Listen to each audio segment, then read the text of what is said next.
5 lat czytamy jednak aktówki po śląsku. Ta wydawałoby się krótkotrwała inicjatywa przerodziła się w coś, co na trwałe zagościło w świadomości osób piszących i osób, które zajmują się teatrem na Śląsku. Ja jestem bardzo dumny, że to właśnie w Teatrze Korys co roku się odbywa.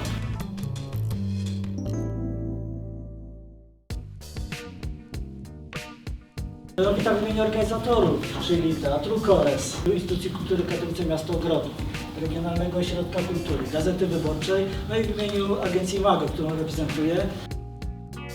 6 lat temu siedzieliśmy sobie kiedyś z Igmarem Wilkistem, rozmawialiśmy o tym, co ciekawego, co fajnego można by było dla Śląska zrobić, coś czego jeszcze nie było, coś takiego nieoczywistego. No i padł pomysł, żeby zrobić jednoaktówki.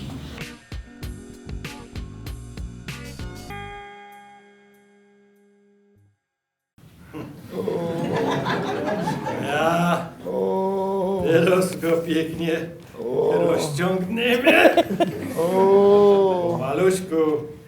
Pomaluśku, co by nie był taki bąclot. Idziesz ty rozdługi, jak lęga farożyczku. Ała! Przynajmniej ten gamoń mu matura. Zomowiec.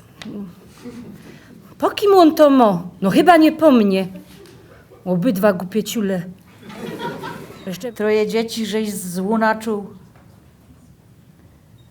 A może cię tam na wierchu docenią? Ino świętego Pejtra mi nie rozpijej. No a co byś powiedział na kołcza?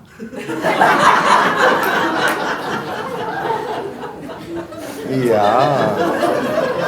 A mąż?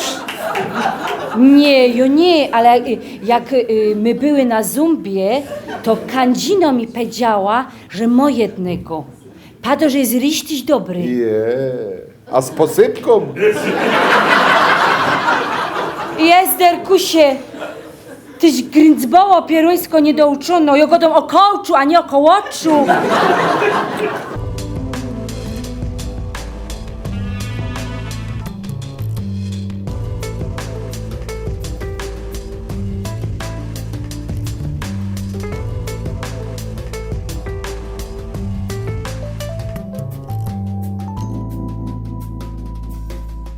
Zawodowo ucza bajtle, ucza języka, ale nie śląskiego, ale języka angielskiego. Chcę powiedzieć, że czuję się tak trochę jak bajtel każdego roku.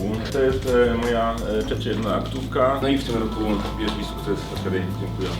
To my dziękujemy. No, bardzo.